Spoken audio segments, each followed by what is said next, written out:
ପିଲାମାନେ ଆଜି ଆମେ କ୍ଲାସ 6 ସାହିତ୍ୟ ସୁଧା ପୁସ୍ତକର ଏକ ସୁନ୍ଦର କବିତା ପଢିବା। ତ କବିତାର ନାଁ ହେଉଛି ବର୍ଷା। ଏହାର କବି ହେଉଛନ୍ତି ଜଗନ୍ନାଥ ଦାସ। ତ ଚାଲ ଆମେ ପ୍ରଥମେ ଏହାର କବି ପରିଚୟ ଦେଖିବା। କବି ପରିଚୟ। ଅତିବଡି ଜଗନ୍ନାଥ ଦାସ ପୁରୀ ଜିଲ୍ଲାର କପିଳେଶ୍ୱରପୁର ଗ୍ରାମରେ ଜନ୍ମଗ୍ରହଣ କରିଥିଲେ। କେଉଁଠାରେ? ନା ପୁରୀ ଜିଲ୍ଲାର କପିଳେଶ୍ୱର ଗ୍ରାମରେ। ତାଙ୍କ ରଚିତ ଓଡ଼ିଆ ଭାଗବତ ଏକ ପବିତ୍ର ଗ୍ରନ୍ଥ। ତ ଭାଗବତ କାହା ଦ୍ୱାରା ରଚିତ? ନା ଅତିବଡି ଜଗନ୍ନାଥ ଦାସ। ବର୍ଷା କବିତାଟି ଓଡ଼ିଆ ଭାଗବତର 10ମ ସ୍କନ୍ଧ 21 ଅଧ୍ୟାୟରୁ ଆନିତ। ପ୍ରକୃତି ଜୀବଜଗତର ଆବଶ୍ୟକତା ତଥା ଦୁଃଖ କଷ୍ଟକୁ ଦୂର କରିବା ପାଇଁ ସର୍ବଦା ତତ୍ପର, ଏହି କଥାଟି ବର୍ଷା କବିତାରେ ବର୍ଣ୍ଣିତ। ତ ଚାଲ ପିଲାମାନେ ଆମେ କବିତାଟିକୁ ଆରମ୍ଭ କରିବା। ଏମନ୍ତେ ଗ୍ରୀଷ୍ମ କାଳ ଗଲା ବର୍ଷା ଋତୁ ପ୍ରକାଶିଲା। ଏମନ୍ତ ଗ୍ରୀଷ୍ମ କାଳ ଗଲା। ଗ୍ରୀଷ୍ମ କାଳ ଅର୍ଥାତ୍ ଖରା ଦିନ ବା ଗରମ ଋତୁ। ବର୍ଷା ଋତୁ ପ୍ରକାଶିଲା। ବର୍ଷା ଋତୁ ପ୍ରକାଶିଲା। ପ୍ରକାଶିଲା ଅର୍ଥ କଣ? ପ୍ରକାଶିଲା ଅର୍ଥ ହଉଛି ଆସିଲା ବା ଆରମ୍ଭ ହେଲା। ତ ପିଲାମାନେ ଏହି ପଂକ୍ତିରେ କବି କହୁଛନ୍ତି ଯେ ଗ୍ରୀଷ୍ମ ଋତୁ ସମାପ୍ତ ହୋଇଗଲା, ତାପରେ ବର୍ଷା ଋତୁର ଆଗମନ ହେଲା। ସକଳ ଋତୁଙ୍କର ସାର ଶସ୍ୟ ସମ୍ପଦ ମଞ୍ଚପୁର।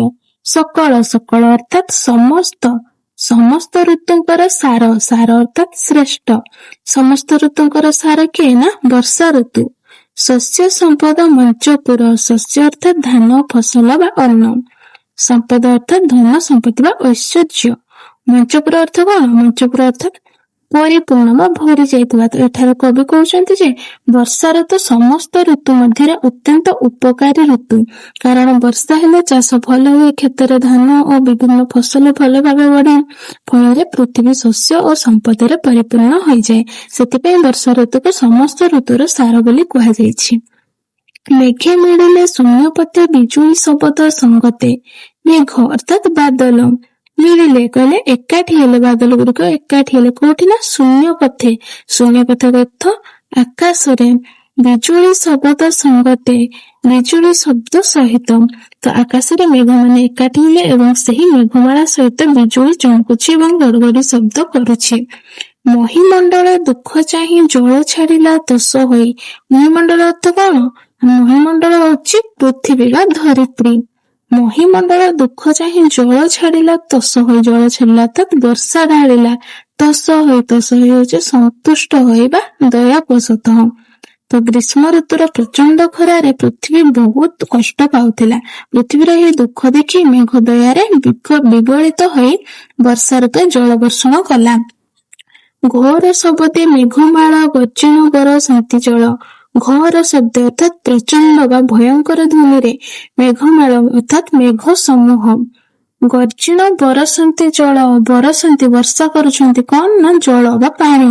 ତ ମେଘମାନେ ପ୍ରଚଣ୍ଡ ଗର୍ଜନ କରି ଘଡ଼ଘଡ଼ି ଶବ୍ଦ କରି ଜଳ ବର୍ଷା କରୁଛନ୍ତି। ନେକ୍ସଟ ଦେଖିବା। ପ୍ରାଣୀ ଜୀବନ ଜଳରାଶି କରୁଣା ଚିତ୍ତରେ ବରସି। ପ୍ରାଣୀ ଜୀବନ ଜଳରାଶି। ଜଳରାଶି ଅର୍ଥାତ୍ ପ୍ରଚୁର ପରିମାଣର ଜଳକୁ କୁହାଯାଉଛି। କରୁଣା ଚିତ୍ତରେ ବରସି। କରୁଣା ଅର୍ଥାତ୍ ଦୟା। ଚିତ୍ତରେ, ଚିତ୍ତ ଅର୍ଥ କଣ? ଚିତ୍ତ ହଉଛି ମନ। ବରସି ଅର୍ଥାତ୍ ବର୍ଷଣ କରେ। ତ ଜଳ ହେଉଛି ସମସ୍ତ ପ୍ରାଣୀଙ୍କ ଜୀବନର ମୂଳ ଆଧାର। ତେଣୁ ମେଘ ଦୟା ଭାବରେ ପ୍ରଚୁର ବର୍ଷା ପରେ ସମସ୍ତ ଜୀବ ଜଗତର ଉପକାର କରେ। ପୃଥିବୀ ରବି ତେଜଗ୍ରାସୀ ତାପିତ ଥିଲା ଅଷ୍ଟମାସେ। ପୃଥିବୀ ରବି ତେଜଗ୍ରାସୀ। ପୃଥିବୀ ହଉଛି ଧରିତ୍ରୀ। ରବି, ରବି ଅର୍ଥ କଣ? ରବି ହଉଛି ସୂର୍ଯ୍ୟ। ସୂର୍ଯ୍ୟଙ୍କର ତେଜରେ, ତେଜ ହଉଛି କିରଣରେ। ଗ୍ରାସୀ, ଗ୍ରାସୀ ଅର୍ଥ କଣ? ଗ୍ରାସୀ ହଉଛି କବଳରେ ବା ପ୍ରଭାବରେ, ତାଙ୍କ କିରଣ ପ୍ରଭାବରେ।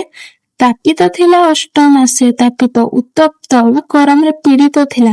ଅଷ୍ଟମାସ କହିଲେ ଦୀର୍ଘ ସମୟ ଧରି। କବିଙ୍କ କଳ୍ପନାରେ 8 ମାସ ବୋଲି କୁହାଯାଉଛି। ତ ସୂର୍ଯ୍ୟଙ୍କ ପ୍ରଚଣ୍ଡ ଉତ୍ତାପରେ ପୃଥିବୀ ଦୀର୍ଘ ସମୟ ଧରି କଷ୍ଟ ପାଇଥିଲା। ଜଳ ପାଇଲା ତୋଷଚିତେ ତପସ୍ୱୀ ଜନମ କର ମତେ। ଜଳ ପାଇଲା, ପ୍ରାପ୍ତ କଲା। ତୋଷଚିତ, ତୋଷଚିତ ଅର୍ଥାତ୍ କଣ? ତୋଷଚିତ ହଉଛି ସନ୍ତୁଷ୍ଟ ମନରେ। ତପସ୍ୱୀ ଜନମ କର ମତେ। ତପସ୍ୱୀ ଯିଏ କି ତପସ୍ୟା କରୁଥିବା ସାଧୁ, ସେ ବ୍ୟକ୍ତିଙ୍କର ମତେ, ମତେ ଅର୍ଥାତ୍ ପରି। ତ ପିଲାମାନେ ଏହି ପଂକ୍ତିରେ କବି ପୃଥିବୀକୁ ଜଣେ ତପସ୍ୱୀ ସହିତ ତୁଳନା କରିଛନ୍ତି। ଯେପରି ଜଣେ ତପସ୍ୱୀ ଦୀର୍ଘ ସମୟ ତପସ୍ୟା କରିବା ପରେ ନିଜର ଇଚ୍ଛା ଫଳ ପାଇ ବହୁତ ଆନନ୍ଦିତ ହୁଅନ୍ତି, ସେହିପରି ଦୀର୍ଘ ଦିନର ଖରା ପରେ ପୃଥିବୀ ବର୍ଷାର ଜଳ ପାଇ ବହୁତ ସନ୍ତୁଷ୍ଟ ଓ ଆନନ୍ଦିତ ହୋଇଗଲା। ତପସ୍ୟା ଫଳ ଯେହ୍ନେ ପାଇ ଭୁଞ୍ଜନ୍ତି ଅତି ସୁଖୀ ହୋଇ। ତପସ୍ୟା ଫଳ, ତପସ୍ୟା ତମମାନେ ଜାଣିଥିବ କଠୋର ସାଧନା, ତାର ପରିଣାମ ବା ପୁରସ୍କାର ଯେହ୍ନେ ଯେପରି ଭାବରେ ପାଇ ଭୁଞ୍ଜନ୍ତି ଅତି ସୁଖୀ ହୋଇ। ଭୁଞ୍ଜନ୍ତି ଅର୍ଥାତ୍ ଭୋଗ କରନ୍ତି ବା ଉପଭୋଗ କରନ୍ତି, ଅତି ସୁଖୀ ହୋଇ, ସୁଖୀ ଅର୍ଥାତ୍ ଆନନ୍ଦିତ ବା ଖୁସି ହୋଇ। ତ ଯେପରି ଜଣେ ତପସ୍ୱୀ ତପସ୍ୟାର ଫଳ ପାଇ ବହୁତ ଖୁସି ହୁଅନ୍ତି, ସେହିପରି ବର୍ଷାର ଜଳ ପାଇ ପୃଥିବୀ ଓ ସମସ୍ତ ପ୍ରାଣୀ ଆନନ୍ଦିତ ହୁଅନ୍ତି। ତ ଚାଲନ୍ତୁ ନେକ୍ସଟ ଦେଖିବା। ଖଦ୍ୟତ କୀଟ ନିଶା ମୁଖେ ଜଗତ ଆବରିଲେ ସୁଖେ। ଖଦ୍ୟତ କୀଟ ତମେ ସମସ୍ତେ ଦେଖିଥିବ, ଜୁଳିଜୁଳିଆ ପୋକ। ଜଗତ ଆବରିଲେ ସୁଖେ, ଆବରିଲେ ଅର୍ଥାତ୍ ଆଚ୍ଛାଦିତ କଲେ ବା ଭରିଦେଲେ ଜଗତକୁ। ତ ବର୍ଷା ଋତୁର ସନ୍ଧ୍ୟା ସମୟରେ ଜୁଳୁଜୁଳିଆ ପୋକମାନେ ନିଜର ଆଲୋକରେ ସମଗ୍ର ପରିବେଶକୁ ଆଲୋକିତ ଓ ଆନନ୍ଦମୟ କରି ଦିଅନ୍ତି। ମଣ୍ଡୁକେ ମେଘ ନାଦ ଶୁଣି ଗର୍ଜନ୍ତି ଆବରଣ ପାଣି। ମଣ୍ଡୁକ କହିଲେ କି ମଣ୍ଡୁକ ଅର୍ଥାତ୍ ବେଙ୍ଗ ଗୁଡ଼ିକ। ମଣ୍ଡୁକେ ବେଙ୍ଗ ଗୁଡ଼ିକ ମେଘନାଦ ଶୁଣି, ମେଘନାଦ ଅର୍ଥାତ୍ ମେଘର ଗର୍ଜନ ବା ଘଡଘଡି ଶବ୍ଦ ଶୁଣି ଗର୍ଜନ୍ତି, ଉଚ୍ଚ ସ୍ୱରରେ ଡାକନ୍ତି ଆବରଣ ପାଣି। ତ ମେଘର ଗର୍ଜନ ଶୁଣି ବେଙ୍ଗମାନେ ଆନନ୍ଦରେ ଡାକିବାକୁ ଲାଗନ୍ତି। ସେମାନେ ସବୁ ପାଣି ଜାଗାରେ ଭରି ହୋଇ ରହିଥାନ୍ତି ବର୍ଷା ଦିନରେ। ଅଳପ ନଦୀଏ ପୁରିଲେ ଲହରୀ ମତେ ଉଛୁଳିଲେ। ଅଳପ ନଦୀ, ଛୋଟ ଛୋଟ ନଦୀ ଗୁଡ଼ିକ ପୁରିଲେ ଅର୍ଥାତ୍ ପାଣିରେ ଭରିଗଲେ।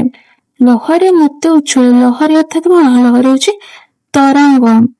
ତ ପ୍ରଚୁର ବର୍ଷା ହେବାରୁ ଛୋଟ ଛୋଟ ନଦୀ ଗୁଡ଼ିକ ପାଣିରେ ଭରିଯାଇ ତରଙ୍ଗ ସୃଷ୍ଟି କରି ଉଛୁଳି ଉଠିଲେ। ତ ନେକ୍ସଟ ଦେଖିବା। ନାନା ପ୍ରକାରେ ଶସ୍ୟ ରାଶି ଏଣୁ ପୂରିତ ମହି ଦିଶି। ନାନା ପ୍ରକାରେ ଶସ୍ୟ ରାଶି, ନାନା ପ୍ରକାର ଅର୍ଥାତ୍ ବିଭିନ୍ନ ପ୍ରକାରର ପ୍ରଚୁର ଫସଲ ବା ଅନ୍ନର ସମୂହ। ଏଣେ ପୂରିତ ମହି ଦିଶି, ଏଣେ ଅର୍ଥାତ୍ ଏଠାରେ ଏହିପରି ବା ଏହା ଦ୍ୱାରା। ପୂରିତ ପରିପୂର୍ଣ୍ଣ ବା ଭରି ଯାଇଥିବା। ମହି ଦିଶି, ମହି ଅର୍ଥ କଣ? ମହି ହେଉଛି ପୃଥିବୀ ବା ଧରିତ୍ରୀ। ତ ବର୍ଷା ଋତୁରେ ବିଭିନ୍ନ ପ୍ରକାରର ଫସଲ ଉତ୍ପାଦନ ହେବାରୁ ପୃଥିବୀ ସବୁଜ ଶସ୍ୟରେ ପରିପୂର୍ଣ୍ଣ ହୋଇ ସୁନ୍ଦର ଦେଖାଯାଏ।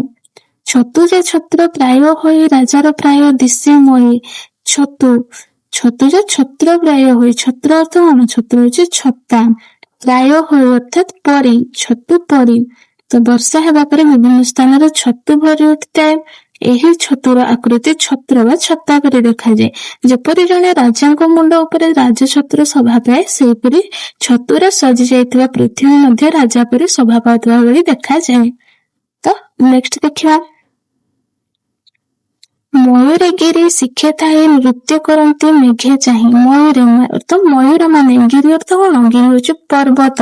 ପର୍ବତ ଶିଖରରେ ବା ସେ ପର୍ବତ ଚୂଡାରେ ଥାଇ ନୃତ୍ୟ କରନ୍ତି ମେଘେ ଚାହିଁ, ନୃତ୍ୟ ନାଚ କରନ୍ତି। ତ ବର୍ଷା ଋତୁ ଆସିଲେ ଆକାଶରେ କଳା କଳା ମେଘ ଦେଖାଯାଏ। ସେହି ମେଘକୁ ଦେଖି ପର୍ବତର ଶିଖରରେ ଥିବା ମୟୂର ମାନେ ଆନନ୍ଦରେ ନାଚିବାକୁ ଲାଗନ୍ତି। ଅତିଥି ଦେଖି ଭକ୍ତ ଜନେ ଯେସନେ ତୋଷ ହୁଅନ୍ତି ମନେ। ଅତିଥି ଦେଖି ଭକ୍ତ ଜନେ ଯେସନେ ଅର୍ଥ କଣ? ଯେସନେ ହେଉଛି ଯେପରି ଭାବରେ।